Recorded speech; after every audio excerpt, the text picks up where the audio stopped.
এখানে নরেন্দ্র মোদী, যারে আমরা বলি গুজরাটের কসাই, এই নরেন্দ্র মোদী, ওর হাতে মুসলমানের রক্ত লেগে আছে। গুজরাটে সে যখন মুখ্যমন্ত্রী ছিল, গো ধরাতে হাজার হাজার মুসলমানকে আগুনে পুড়িয়ে হত্যা করেছিল এই খুনি কসাই নরেন্দ্র মোদী। ভারতে ওরে বলে চাই বিক্রেতা, চাইওয়ালা, কি বলে। সে আমাদের বিজয় দিবস নিয়ে একটা বক্তব্য দিয়েছে, এটা আমার কলিজায় আঘাত করছে। সে লিখেছে, আজ বিজয় দিবসে আমরা 1971 সালে ভারতের ঐতিহাসিক জয়ে অবদান রাখা বীর সেনাদের সাহস ও আত্মত্যাগকে সম্মান জানাচ্ছি। কত বড় বদমাইশ!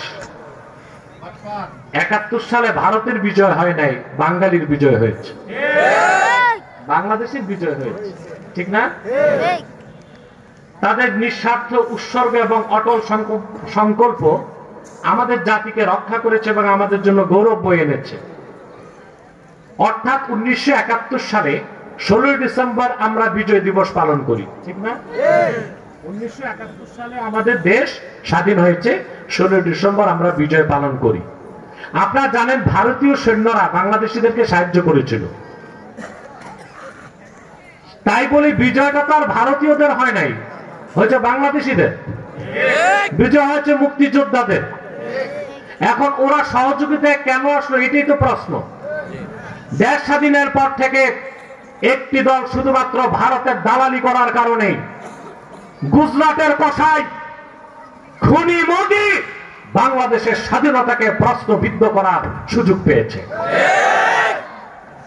আমাদের দেশে 16 বছর দেখছেন টক শোতে ওই ভারতীয় দালাল বুদ্ধিজীবীরা বিজয় দিবস আসলেই ভারতের অবদানকে তুলে ধরত, ঠিক না?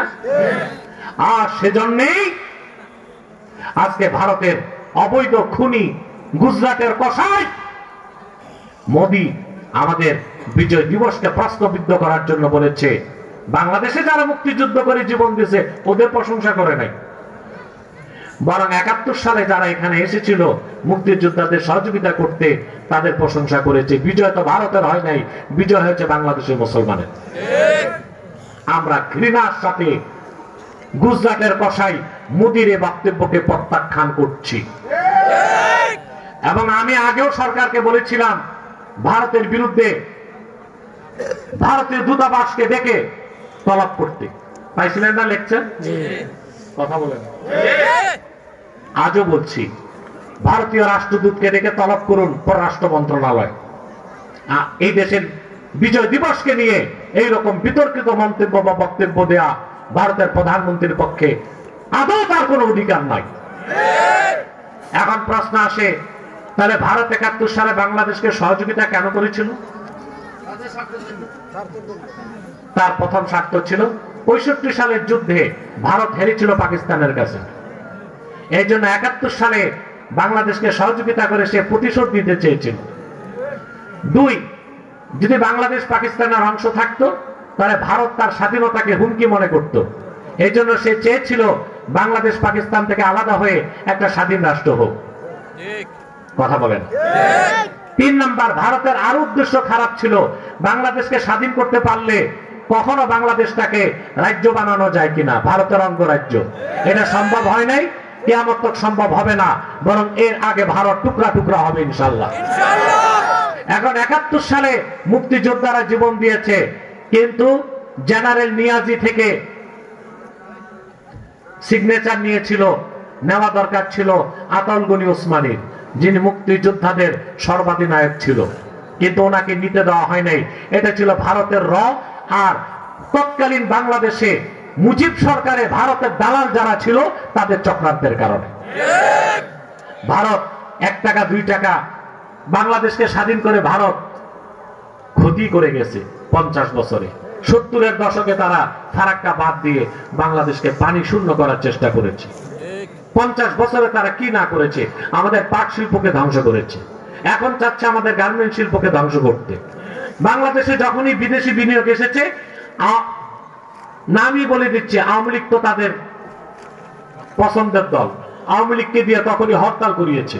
আপনারা জানেন 2001 থেকে 2006 চার দলীয় জোট ক্ষমতায় থাকতে 178 দিন আওয়ামী লীগ হরতাল দিয়েছিল, শুধু আবু ধাবির ধাবি কোম্পানির একটা বিনিয়োগ বাংলাদেশ থেকে সরাবার জন্য। কি না করছে ভারত? সীমান্তে শত শত ফ্যান্সিডিল কারখানা দিয়া আমার দেশে ফ্যান্সিডিল পাঠাচ্ছে যুবকদেরকে ধ্বংস করার জন্য। আমার দেশে অরাজকতা করছে, সহিংসতা করছে। বাংলাদেশের অশান্তির জন্য একমাত্র দায়ী হচ্ছে হিন্দুস্তান। 71-এ তারা দেশের স্বাধীনতায় সহযোগিতা করেছিল, তাদের উদ্দেশ্য খারাপ ছিল। অতএব 16 ডিসেম্বরের বিজয়, 71-এ বাংলাদেশের মুসলমানের বিজয়, বাঙালির বিজয়, মুক্তিযোদ্ধাদের বিজয়। সেখানে মোদি কসাইয়ের এই বক্তব্যকে আমরা ঘৃণার সাথে প্রত্যাখ্যান করছি।